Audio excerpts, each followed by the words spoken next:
primeira igreja presbiteriana em Petrolina. Uma igreja para frequentar, muito mais uma família para pertencer.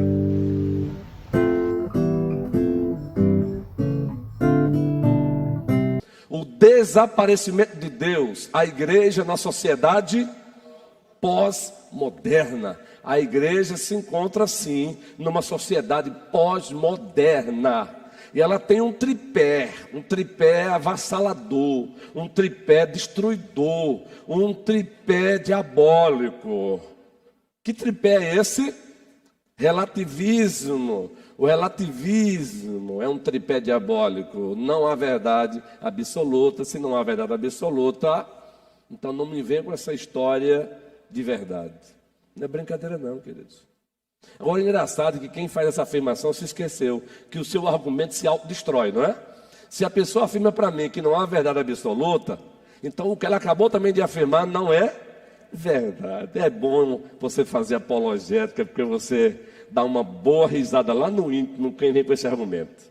Não é de zombaria, porque não devemos usar o mesmo expediente do mundo, mas uma boa risada para os sabichões que acham que sabe e chega uma afirmação dessa e você passa a foice conceitual com amor, no poder e pelo poder do Espírito Santo e sai louvando a Deus. Relativismo, pluralismo religioso. Não, quem disse que Jesus Cristo é o caminho? Ele é um caminho. Nós falamos aqui quinta-feira, Denise, um pastor pregando João 14. Nos 2 primeiros versículos, Leia, a irmãzinha que estava lá ouvindo ficou feliz.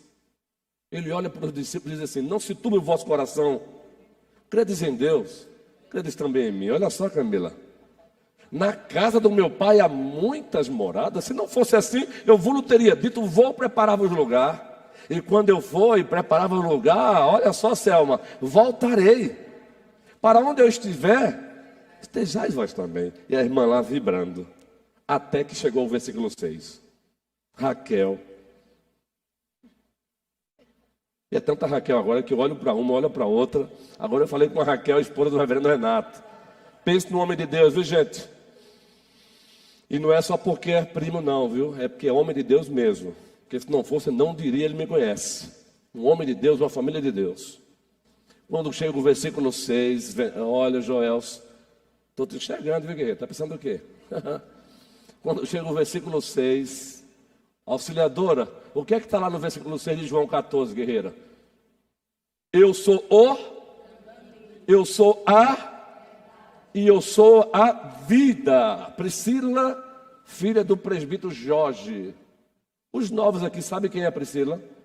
Os novos da igreja, sabem quem é a Priscila? A filha do presbítero Jorge? Já sabem? Então, Priscila de pé, Priscila. Eu quero dizer que Priscila também está retornando para aqui. A carta já chegou. Bem-vindo à casa, de volta a casa. Vamos dizer o que para a Priscila? Seja bem-vinda em nome de Jesus. Pode sentar.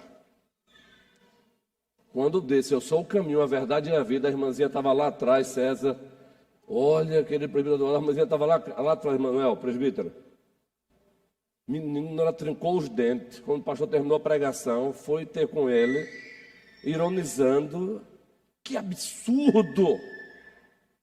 Nós estamos em pleno século 21. Que Jesus é um caminho, tudo bem. Agora dizer que ele é o único caminho, isso é um absurdo. Estou falando de uma mulher cristã. Então não brinque não. Privatização, secularização e pluralismo religioso. A secularização é o seguinte, é a fé repintada. É a fé com novos desenhos que não tem nada a ver com a Bíblia. Isso é secularização. É só você ver as pregações de hoje. É o evangelho que é confundido hoje com autoajuda pagã. Uma autoajuda pagã. É a secularização da fé. Pode observar que um púlpito dominado pela secularização da fé, ele não fala mais sobre o inferno, ele não fala mais sobre céus, não há mais pregação sobre santificação. E se ele ousar pregar, meu amigo, já falei aqui, lá fora vai ter uma meia dúzia fazendo uma fila com o punho cerrado para dar-lhe um soco, ainda que seja metaforicamente. Então vamos lá, querido, vou passar agora vou adiantar os... Opa, deixa eu chegar para cá. Cadê o... Passou? Raquel. Vou adiantar aqui os slides, porque eu não quero recomeçar não, tá bom? Eu não vou colocar mais esse efeito não, porque demora muito. Eu vou tirar esse efeito. Ele é legal, ele deixa bonitinho, mas eu vou tirar.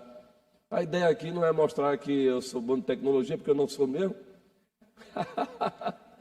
Você tem a assinatura do Office 360 Família, já basta. Ele te dá toda a ideia aí. Olha, mas tem gente aqui visitando, não é? Pela primeira vez hoje, visitando não, retornando. Veja, gente, olha, as marcas da modernidade. Por favor, hoje eu vou cumprir isso. Deixe a fala para depois. Eu tenho que correr, senão eu vou ficar 3 domingos ou 4 numa lição só. O professor tem que tomar cuidado.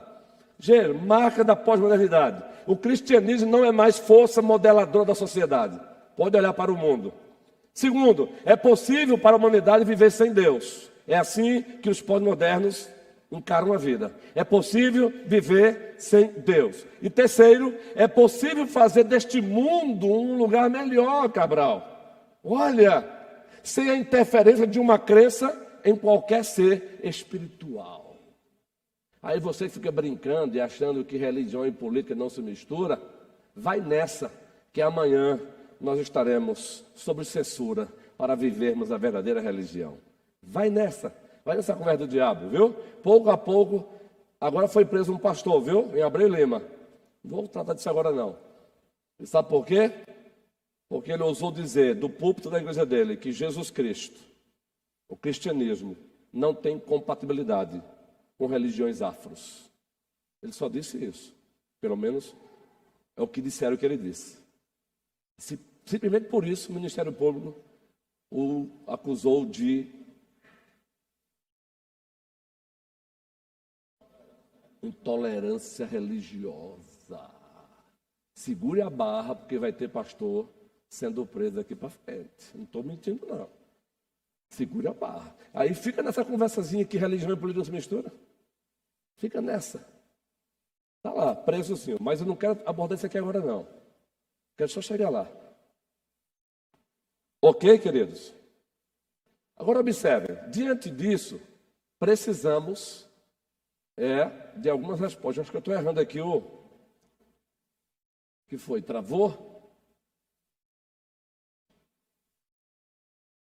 Precisamos responder algumas perguntas. Pronto, valeu, guerreiros. Precisamos responder algumas perguntas. E olha ela aí, tem que voltar, não é? É a volta que... Por que o cristianismo tem sido abandonado como uma cosmovisão determinante de valores em nossos dias? Por que isso? A América do Norte foi fundada pelos puritanos. Hoje a América do Norte está entregue a ideologias anti-Deus. Anti-Deus. Segundo, seria possível uma mudança nesse quadro? E terceiro, já tratamos isso aqui, gente, estou correndo. Como os cristãos devem reagir para que sua cosmovisão continue a influenciar a sociedade, cumprindo sua missão de ser sal e luz deste mundo? Como? E aí tem Mateus 5, 13 a 16. Conhece esse texto? Vamos tentar citá-lo sem abrir a Bíblia? Vós sois a luz do... Não se esconde uma cidade edificada sobre... Nem se acende uma vela e coloca debaixo do... Mas sobre... Para alumiar os que estão na casa. Assim brilha a vossa luz diante dos... Para que vejam as vossas boas... E glorifique ao vosso Pai que está nos céus. Nesse mesmo texto vamos encontrar... Vós sois o sal da... Se o sal se tornar insípido... Para nada mais presta, a não ser ser jogado ao chão e pisado pelos homens. O sal era usado na época para, quando não mais prestava, para quê? Para pisar. Era tipo um calçado, colocar asfalto. Só simplesmente para isso. É assim quando a igreja deixa de brilhar, deixa de ser sal, quando ela se acovarda, quando ela se deixa ser amordaçada, quando ela recua, quando ela passa a ter vergonha de Cristo e dos seus ensinamentos. Ela passa a ser sal, pisado, zombado pelos homens. É assim. E aí já adiantamos também isso, não é, queridos? Resposta. Aliás, por que o cristianismo Não é mais a força modeladora no aspecto global, no aspecto América do Sul, América Central, América do Norte. O psicólogo Peter, aquele do 12 Regras, Jordan, é Peter Jordan, ele é perseguido como profissional lá no Canadá, viu? Pelo simples fato de falar que homem é homem e mulher é mulher, e não tem ciência que que fale o contrário. Pelo simples fato de dizer isso, que homem é homem e mulher, como psicólogo, ele é perseguido no Canadá, viu? Não brinque não, que a história é pesada. Agora, nada disso é novidade, né? Estamos caminhando para o escatom último, o último dia do nosso escatom. Ainda bem que estamos caminhando para esse dia. O arcanjo vai tocar a trombeta, a primeira carta aos Tessalonicenses, capítulo 4. E nos 4 cantos da terra vão se ouvir esse som de trombeta. Quem serviu o exército aqui, o meu irmão serviu. Mas quem serviu aqui, nós temos aqui gente da área aqui que serviu também. E eu fui para a formatura dele, é uma coisa linda. Quando cada toque tem um chamado, né? Oh, coisa linda. Pá, pá, pá. Aí o soldado, pá, pá, pá, pá, pá, e o soldado, pá, coisa linda. Aí eu fico imaginando o arcanjo tocando a trombeta. E nos 4 cantos da terra, esse toque será escutado. Em seguida, o céu se rasgando. E toda a igreja olhando ele descendo. Em seguida, cumprimento de Filipenses 2. Todo joelho se dobrará, toda língua confessará que ele é o Senhor, para a glória do Deus Pai. Eu não consigo citar isso sem vibrar. Cada um vibra do seu jeito. Eu não consigo. Por isso cantamos: Maranata, ora vem Senhor Jesus. Vem Jesus. Vem Jesus, Maranata, ora vem Senhor Jesus. Vem Jesus, vem Jesus, Maranata, ora vem Senhor Jesus. Deus seja louvado. Alguém disse só, não foi aí? Quem foi? Foi Denise? Denise está até nada, minha amiga. Gente, está aí, ó. Porque está aí. Infidelidade bíblica. Dentro da infidelidade bíblica da própria igreja, nós temos o enfraquecimento teológico da igreja. Tem igreja que não suporta essa palavra teológica. Sabe por que eu faço questão de usar alguns termos técnicos aqui? E logo em seguida eu faço questão de explicar. Para que a igreja conheça a teologia. Para que a igreja conheça a sua doutrina. Ela saiba ela conheça a sua ortodoxia. Eu cito, mas logo na frente eu dou o significado. Ela não pode ser vulnerável. Enfraquecimento teológico. Abdicação da fé bíblica. Abdicação da fé bíblica. Nós temos jornalistas hoje sendo demitidos de alguns telejornais pelo simples fato de não abdicarem da fé deles. Não se enganem, existe uma perseguição ao cristão no mundo inteiro velada. Velada. Pelo simples fato de não abdicarem da fé deles. Saibam disso. Imaturidade teológica, claro, aí tem a imaturidade teológica mesmo, eu vou abordar isso com muita frequência aqui. Nós encontramos às vezes igrejas, e nós de tradição reformada temos essa tendência.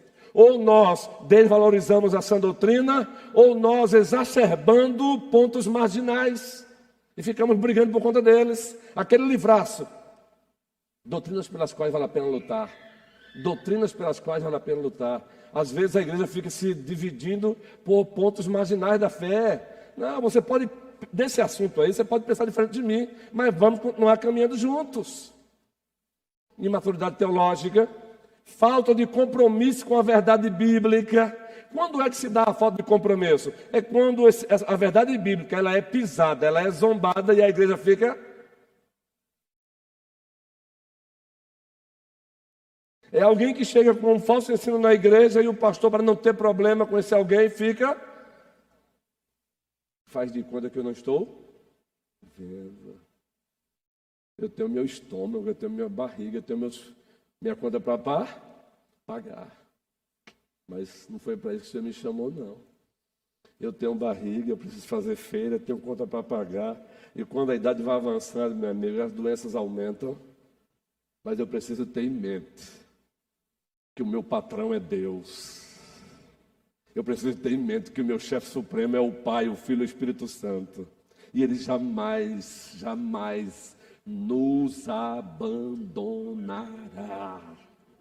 Se Ele consentir que eu seja jogado na fornalha, Ele vai para a fornalha comigo. Lembra lá de Sadraque, Mesaque e Abednego? O Nabucodonosor olhou e disse: não foram 3 que nós jogamos? Sim, mas eu vejo um quarto com figura do Filho dos Deuses. Que era aquele quarto? Uma cristofania, uma aparição de Cristo antes mesmo da encarnação. Louvado seja o Senhor.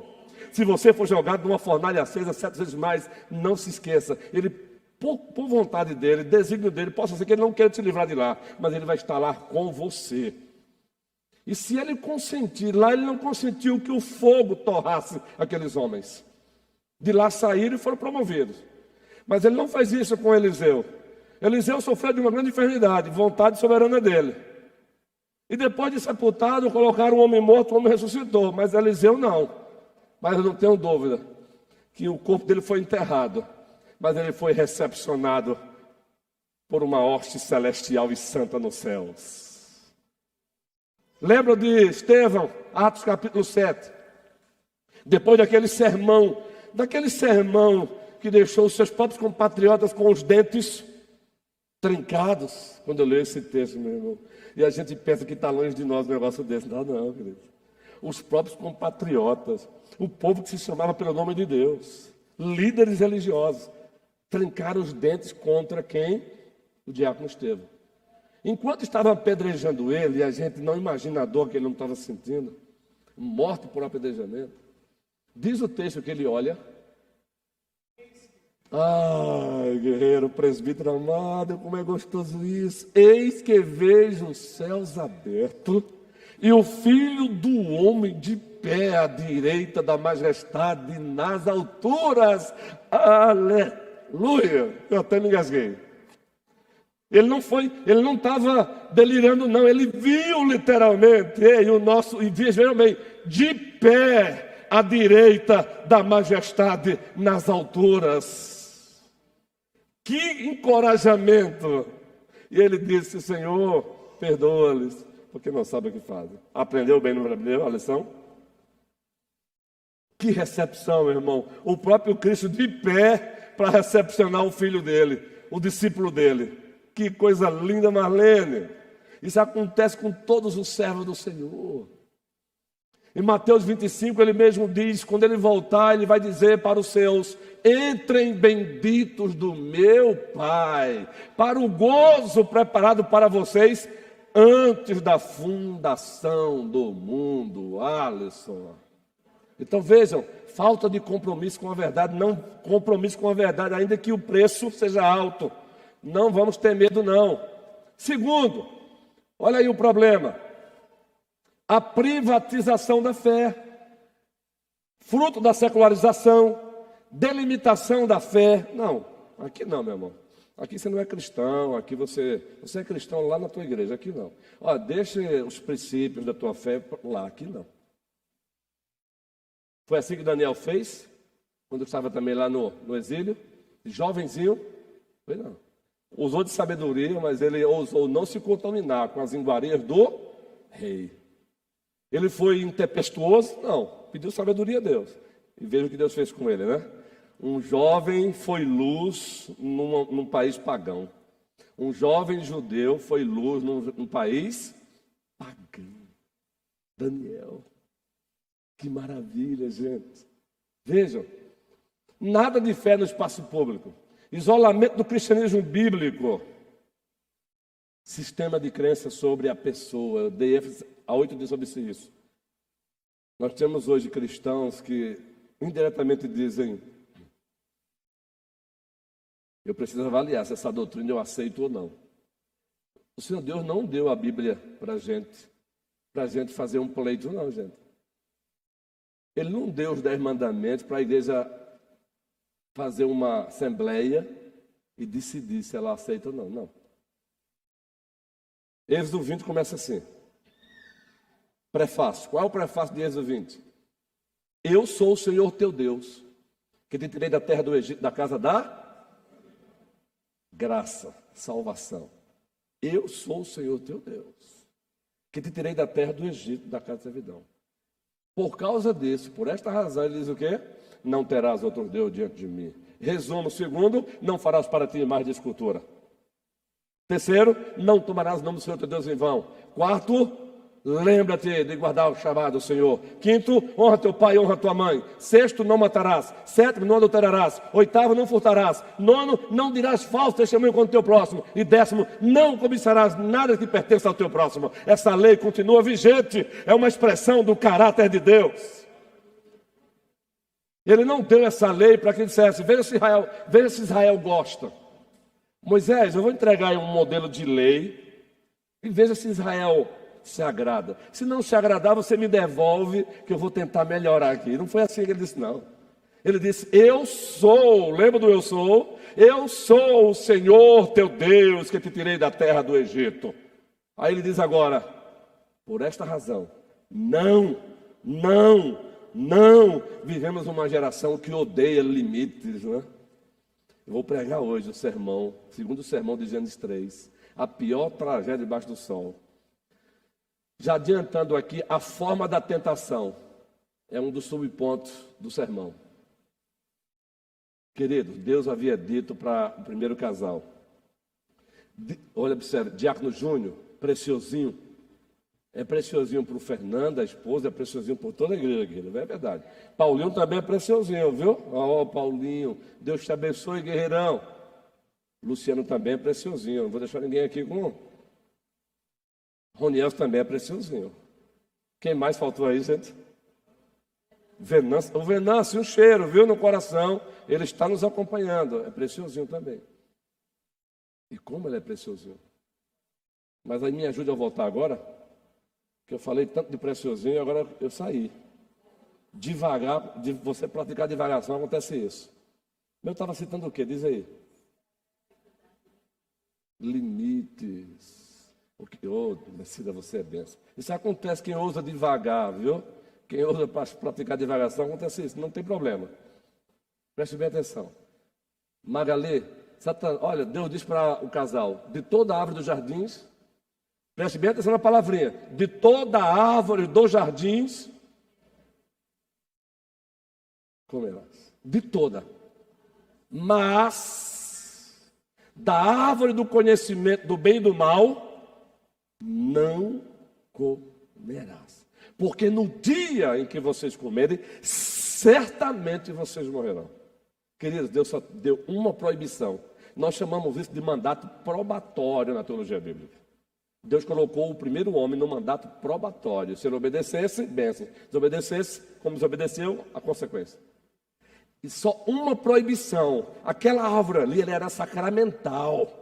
Era uma árvore mesmo, o problema não estava na árvore. Onde estava a seriedade da coisa? Na proibição. Era um aspecto sacramental. O homem estava no jardim-templo. A árvore tinha um aspecto sacramental. Mas ao lado da árvore do bem e do mal, tinha uma árvore da vida. Aí o diabo chega, que usou aquele animal, Satanás, o acusador, o destruidor, o mentiroso, João 8,44. Foi assim que Deus disse, não comerás de toda árvore do jardim. Entendeu agora, gente? Eu estou dando já um spoiler do sermão da noite. Vejam como a serpente, com a sua sagacidade, o diabo chega. Foi assim que Deus disse, o texto hebraico mostra que ele está zombando. Ele está usando de ironia, ele está escarnecendo, e ele muda. Foi assim que Deus disse. Já viu alguém querendo zombar de você? Você já se deparou com alguém querendo, ironizando você? Queridos, deixa eu abrir aqui um parênteses. Me ajuda aí para eu não sair de vez também, viu? Quem prega. Aqui eu não estou sofrendo problema nisso não, mas a gente passa por cada um. Do pouco você vê crente às vezes ironizando o pastor. Com aquela risadinha. Você já viu? É só o pastor que sabe disso. Crente que já está se opondo ao pastor, meu amigo, ele dá uma risadinha do púlpito ali. Que se você não contar até 10, pense uma coisa, queridos, é melhor que fale. Desgraçado, eu não gosto de você. do que usar esse artimanho do diabo, cara. Aquela ironiazinha, aquela risadinha irônica de quem está zombando de você e você está percebendo. Já viram isso? Aí dá vontade de você descer do púlpito, meu irmão. Dá vontade de você descer do púlpito e diz aí o nome de Jesus Cristo, arreda-te, Satanás. É verdade, guerreiro. Ainda bem que não estou sofrendo isso aqui não, viu? Fechar parênteses aqui. Agora me ajude de novo. É sério mesmo. Eu estava em quê, Denise? É um teste aí para todo mundo. Hã? Pois é. Será que o pastor está nos testando, é? Ei, Priscila. Entendeu? Foi assim que Deus disse. Ele não está brincando, não. Ele está ironizando mesmo, zombando mesmo de Deus. Não comerás de toda a árvore. Mas foi isso que Deus disse? Não, foi o contrário. De toda a árvore dos jardins comerás. Gente, como o pecado é diabólico. Veja a inversão. Ele só se apega à única proibição. A única proibição. Eis aí a questão do sistema de crença sobre a pessoa.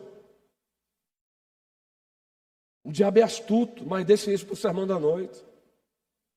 Ele gera logo uma insatisfação, um descontentamento. E a linguagem é recurso, ou para a verdade ou para a mentira. É por isso que hoje a linguagem está sendo... Quem falou aí? Pode falar, Raquel. Isso, distorcida. A linguagem é recurso. A linguagem, a deturpação da linguagem, a deturpação do discurso. Já ouviram falar na palavrinha sofisma? Sofisma é da filosofia. O sofisma diz o seguinte: você pega a mentira no discurso, veste essa mentira, uma vestimenta bem atraente, e passa a mentira como se fosse verdade. Isso é sofisma. O diabo chega e diz: foi assim que Deus disse, não comerás de toda a árvore do jardim. Vou deixar a parte 2 lá para o sermão mesmo, né? Olha aí, um monte de cristão aí, ó, sistema de crença da pessoa. O pastor terminou de pregar a mensagem de Deus, ele não subtraiu, não adicionou, não tem nenhum pregador perfeito na terra, nem Augusto Nicodemo, nem Hernando, ninguém é perfeito, mas pregou a palavra de fidelidade. Aí o crente sai resmungando lá fora. Não, aí é a interpretação dele. É desse jeitinho. Não, mas não é assim. Veja bem, essa é uma questão cultural. Mas não é assim, é uma questão cultural. Tomemos cuidado, queridos. Agora sim, essa aí não tratamos ainda não. Olha aí o problema, porque que a cosmovisão cristã tem sido, não é mais a força modeladora, no sentido geral. Abertura da doutrina moderna, chamada... Qual é a doutrina moderna hoje que sentou no trono? Qual é a palavrinha hoje que chegou, se sentou no trono e ela aparece, e quem usa ela, olha, é o que mais se ouve precisamos ter o quê? Ela está aí. A doutrina moderna, endeusada. Se você quiser ser diplomado como uma pessoa culta, tem que usar essa palavra. Qual é a palavrinha? Tolerância. Agora, só não querem ter tolerância com o cristianismo. Querem tolerância para tudo, queridos, em nome de Jesus Cristo. Eu não vou abordar isso aqui não. Que educação é essa, Diaconciano? Desde onde que eu estou acompanhando uma universidade promovendo uma educação? Por favor, gente, eu não vou nem... Educação pelo ser. Federal da Bahia. Vocês entenderam o que é isso? Educação pelo ser. Eu não vou aqui citar para vocês o significado do nome, né, gente? Isso é real. Isso é real. E dizer que isso é educação, auxiliadora. Isso é educação. Isso é arroto do diabo. Agora, dizer isso, meu irmão, é intolerância. Ah, Senhor, me sustenta. Me dê força. Se preciso for, pode colocar algema. Porque a igreja não pode se calar diante de uma desgraça dessa, não. E está sendo gravado. Eu falo isso sem medo. Hoje em dia tem um policiamento hoje no YouTube. Aí pega a minha fala, recorta, Alguém faz uma acusação contra mim no Ministério Público e daqui a pouco chega a intimação. O Senhor disse isso, excelentíssimo juiz, e vou repetir agora diante do Senhor. Que desgraça estamos vivendo no Brasil. E eu espero que o Senhor, digníssimo juiz, não coopere com isso. Mas isso é intolerância. Que tolerância, excelentíssimo? Me dê um conceito de tolerância filosoficamente, teologicamente. Aí quando você começa a dar argumento, aí vem essa conversa, cuidado, você está falando com autoridade. Pois bem, eu estou respeitando o Senhor. Agora o Senhor também está falando com autoridade, ministro do Evangelho, servo do Deus Altíssimo. E a minha norma normã, excelentíssimo, não é o Senhor, é a palavra de Deus. Você pode sair daqui preso. Eu não gostaria, não. Mas fique à vontade. Mas fique sabendo, excelentíssimo, um dia o nosso rei vai se manifestar e o Senhor vai comparecer diante dele. E o Senhor vai comparecer diante dele. É por isso que eu oro, Senhor, levanta mais advogados, jovens advogados, para estudarem e fazerem a diferença, fazerem concurso como juiz, para fazerem justiça.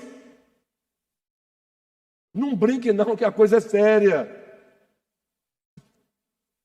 Eu vou citar o nome desse rapaz aqui. Ele é um telejornalista aí. Por favor, se você não gosta dele, eu só vou citar porque eu acho engraçado. Eu morei em Recife um bom tempo. Ele tinha um programa de rádio, agora está na televisão da Guararapes. Ele diz assim: é bronca pesada. É o Cardinô. É bronca pesada, meu velho. Ei, não se brinca não. É bronca pesada.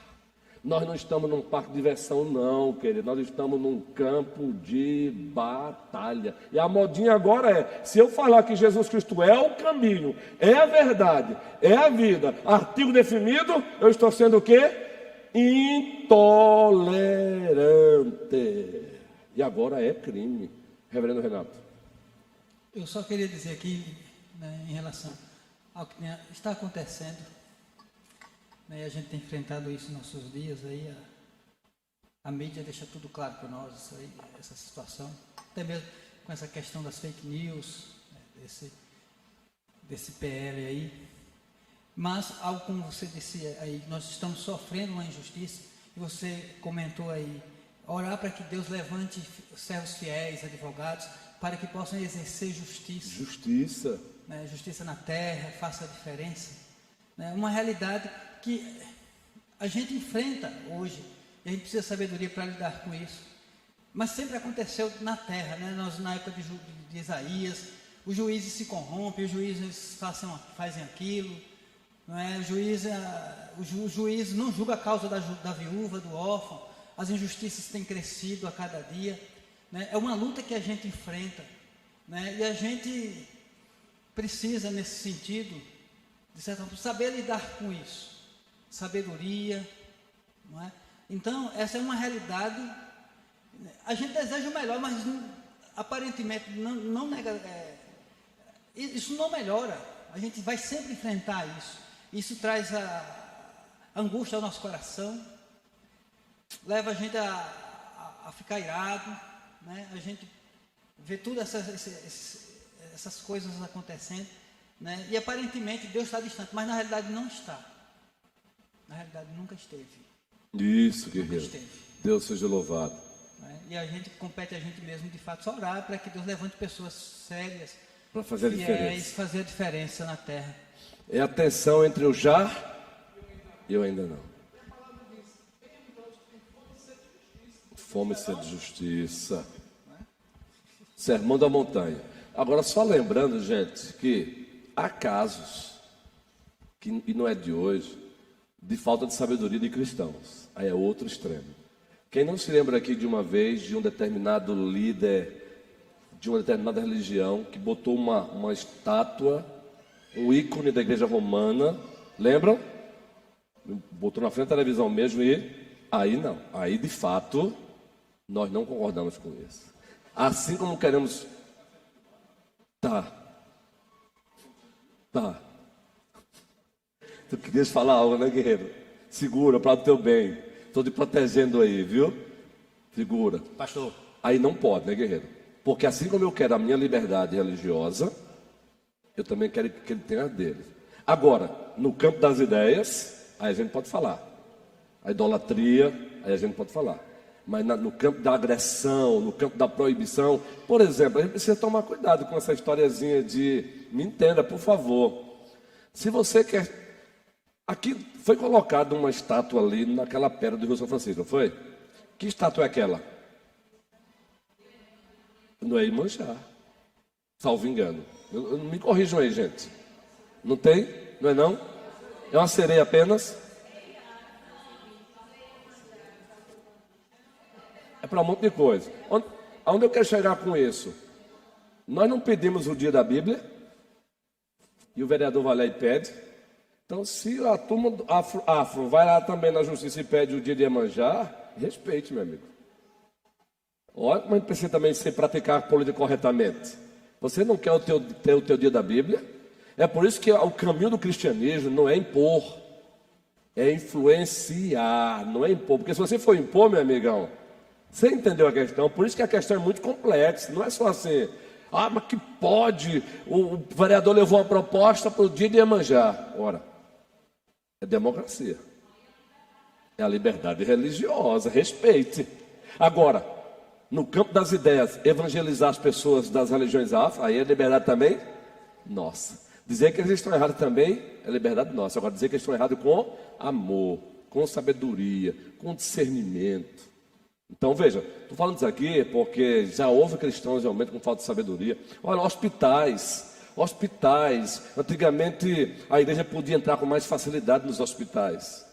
Mas aí alguns irmãozinhos começaram a visitar os hospitais e o cidadão lá doente, e de cara, se você não crente, você vai para o inferno. Aí o diretor foi lá e disse, aqui não mais. Puf. É perseguição do diabo? Não, meu irmão, aí é falta de sabedoria, como bem colocou o reverendo Renato. É falta de sabedoria. Quem levantou a mão aí? Já conseguiu? Eu, pastor. Por favor. Eu, pastor. Foi o Joelson? Isso. Depois ali. Isso. Não, eu queria dizer... cabra. É porque hoje a gente vive, na verdade, um momento de inversão de valores, né, pastor? Hoje o discurso de paz é estar do lado e a favor de tudo e de todos. Isso. Não é verdade? Então, assim, hoje, a gente que preza pelo certo, você ter ódio no coração, né? Hoje a gente não pode mais dizer o que é certo, porque você está sendo mal, você está sendo intolerante. Então é muito difícil hoje você expressar, né, o que realmente você sente, o que você quer, porque as pessoas vão te achar ignorante, vão te achar mal, né? Porque você não está do lado da coisa que aos nossos olhos é ruim para a gente, não é verdade? E a gente acaba meio que fugindo, né, de si mesmo para poder não levar as cipuadas, né?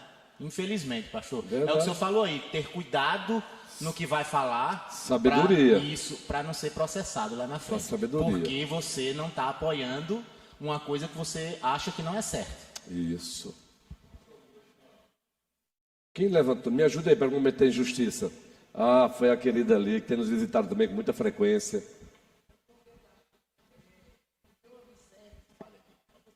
O que eu observo nos tempos atuais, eu estou fazendo uma caminhada de 30 anos na área.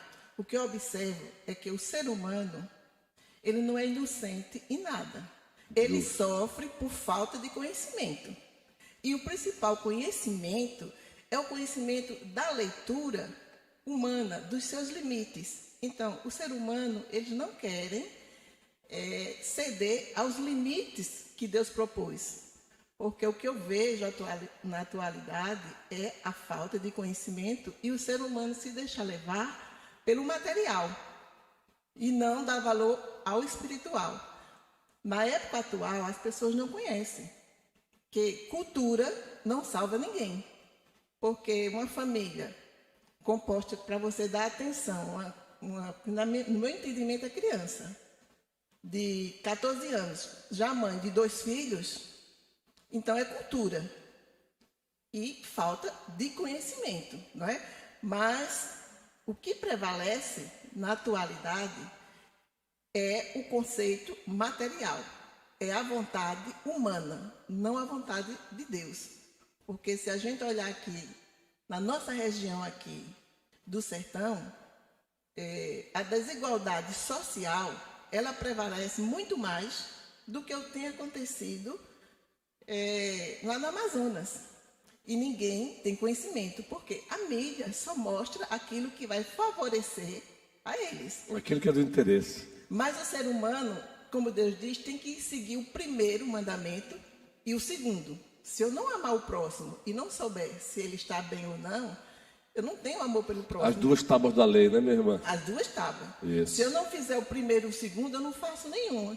E é o que está acontecendo atualmente. Porque eu tive que interferir no MEC sobre um livro que estava para ser distribuído, principalmente aqui no sertão, com coisas que favorecia certos conceitos que não tem nada a ver com família. Quer dizer, a criança em sala de aula, ela não tinha o direito de dizer que era menina. O menino não tem o direito de dizer que era menino. Ela ia escolher quando completasse a maioridade. Então, a criança não sabia o que era, se era menino ou menina. Então, eu tive que interferir. E tive que levar realmente, né, o conhecimento para a família dos pais, que é quem tem autoridade de dar essa educação. Mas se a gente for deixar levar e recuar com medo, né, de ser perseguido, a gente não segue a vontade de Deus. Mas graças a Deus, Ok, meu irmão, é isso mesmo. Esses 3.000 de livros que era para ser distribuído aqui foram destruídos. Quer dizer, a criança tinha que ser favorável ao LGBT. Já pensou que absurdo? Não é? Já pensou, minha irmã? Como a sua fala é importante, viu? Então as pessoas sofrem. E está acontecendo. E está acontecendo. Justamente. Eu estou dando atenção agora a uma área aqui de 250 crianças que é um absurdo. No século XXI, a gente vê o estado que estão. Isso. Não é? E o ser humano não se preocupa com essas vidas, que é o futuro da humanidade. E Deus diz, o ser humano colhe o que planta. Isso, minha irmã. Não é? Beleza. Alisson.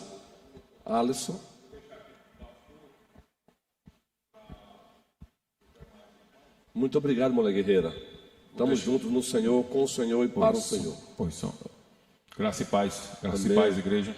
Vou deixar para o pastor aqui uma sugestão aí para a amada igreja, que em pelo menos um domingo dos 4 domingos, nós tenhamos um culto somente para membros, que entre na igreja somente membros, e que não seja transmitido, para que o pastor possa realmente destrinchar o que realmente está acontecendo, para que a igreja fique informada e que a palavra de Deus seja dita sem temor. Isso também é sabedoria. E uma sabedoria. Excelente, Alisson. Isso. Excelente, meu irmão. Isso, um Top. domingo o senhor pega. Eu ia falar uma coisa que aconteceu comigo há 2 meses atrás, que o sistema me fez pedir desculpas, mesmo eu biblicamente estando certo e moralmente estando certo. Mas eu não vou poder falar porque está sendo gravado. Sabedoria. Viu? Agora veja, queridos, boa, e vamos fazer isso. Sem filmar. Não precisa tudo que a igreja faz, jogar também, sabedoria também, né, gente? Boa, a gente vai chegar lá, viu? Queridos, agora a hora avançou. Aí eu vou ficar 500 anos aqui só nessa lição. Então, por favor, tenha paciência, porque senão aí eu vou, tá bom? Eu sei que vocês vão entender. Eu preciso até, quem não mede, quem estava ontem aqui, ei, queridos, quem não estava ontem aqui, olha, foi benção, mas fique tranquilo. Eu trabalho muito com proatividade. Não saia daqui desesperado não, que a gente vai marcar um dia para trazer toda a igreja. Porque o tempo foi corrido, guerreiro. Tinha muito mais coisa para você falar, muito mais coisa para o Manuel falar. Eu acho que a gente tem que ver 2 momentos. É um para o equilíbrio e um outro momento para a independência. Gente, foi uma bênção. Não estou aqui fazendo elogio barato, não. Uma bênção. Eu não posso, como pastor da igreja, ter visto aquilo ontem e não chamar toda a igreja para estar sentadinha. Homens, mulheres, quem é casado, quem é solteiro. Que bênção. Mas entendam, viu? O dia que você não puder falar é questão de estratégia. Eu não quero deixar ninguém sem falar, não. Então deixa eu encerrar essa parte aqui. E aí, se alguém quiser falar a última fala, e a gente continua. Tolerância menos para o cristianismo bíblico, é o que mais está aí. Segundo, o pensamento moderno não tolera, não tolera o cristianismo bíblico. E aí tem ainda os doutores segundo suas concupiscências, né? Alguém um dia desse aí, Hilarie, disse que teríamos que atualizar a escritura. Aí apareceu um líder dizendo que não precisa não, minha amiga. De fato, a Bíblia são textos que já entraram no aspecto de arcaicos. Basta você se concentrar apenas no que Jesus fez e disse. Agora, veja, um cara desse eu pegaria ele na hora. Então, vamos fazer de conta que eu concordo contigo, ô reverendo. E é um reverendo, viu? Então, vamos ver o que Jesus fez e disse. Vamos lá? Puxa a cadeira. Chama a turma e vamos debater aqui. As pessoas falam as coisas e parece que fica todo mundo caladinho, rapaz. Todo mundo caladinho, não tem ninguém para chegar e dizer, pois não, reverendo, vamos fazer de conta que eu concordo contigo. E vamos concentrar apenas na pessoa de Jesus Cristo. De fato, ele é o ápice da palavra de Deus. Vamos lá, vamos lá. Vamos seguir Mateus, Marcos, Lucas e João. Vamos esquecer as epístolas paulinas, vamos esquecer o Antigo Testamento, vamos ficar só no Evangelho. Eu acho que só no Sermão do Monte ele corre. Só no Sermão da Montanha ele, vaza. Então, queridos, não toleram. Rejeitam a ideia cristã de verdade revelada na palavra. Quem é professor aqui, quem é de universidade aqui, já estudou construtivismo, desconstrucionismo e etc. Os nossos jovens estão indo para a universidade, se deparam com um construtivista dizendo o seguinte: não existe significado no texto do autor. Quem dá o significado é quem lê. Não estou inventando, não. Quem dá o significado ao texto é você, Janaí, não o autor que escreveu. Isso faz parte da proposta do construtivismo ou desconstrucionismo. Quem dá significado ao texto é você que está lendo, não o autor que escreveu. Então eu vou ler a Bíblia agora assim. Não, peraí, aí foi Paulo quando ele falou isso e tal, a cultura, não. Mas não é assim.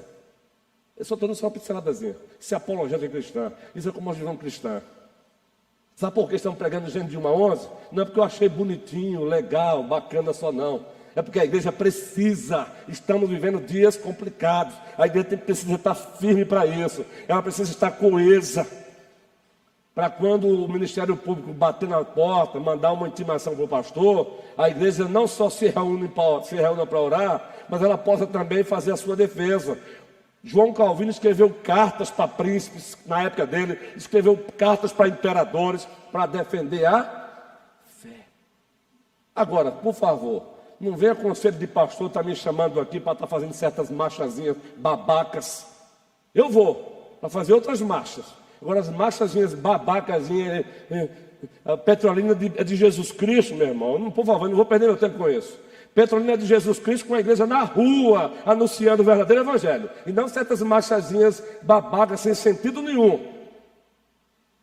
Tem que fazer a diferença. Me chame que eu vou, meu irmão. A gente vai para a orla como conselho de pastores. Mas para fazer algo que tem significado. O prefeito nos chamou para uma reunião. Vou, meu irmão. Agora não é para pedir tijolo ele, não. A igreja não precisa de tijolo da prefeitura.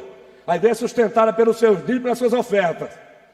Vou, meu irmão, não é para pedir ventilador à prefeitura, não. É para dizer, senhor prefeito, vamos cuidar mais dos pobres, dos bairros das periferias. É isso que nós queremos.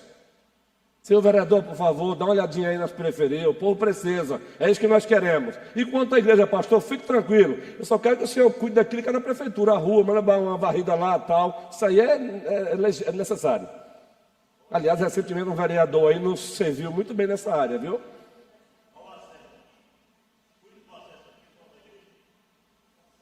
Me ajude, me situe. O acesso. Isso, um exemplo. Então, cuidado, meu irmão. A verdade hoje está sendo negada. A verdade hoje em dia está sendo negada. A igreja de pé está sendo negada. Me perdoe se você não pôde falar hoje. Eu sei que você é crente, é cristão, é piedoso. Você vai me entender. E eu nem terminei ainda, vou continuar no próximo domingo, tá bom? A gente vai administrando. O diácono Luciano tem feito algo que eu vou ver com o conselho para a gente trazer isso, para oficializar. A gente tem que adquirir um relógiozinho de marcação de tempo mesmo, isso é importante. Então o irmão pediu a palavra, a gente vai dizer para ele, entenda, isso é, quem não mede, não sabe gerenciar.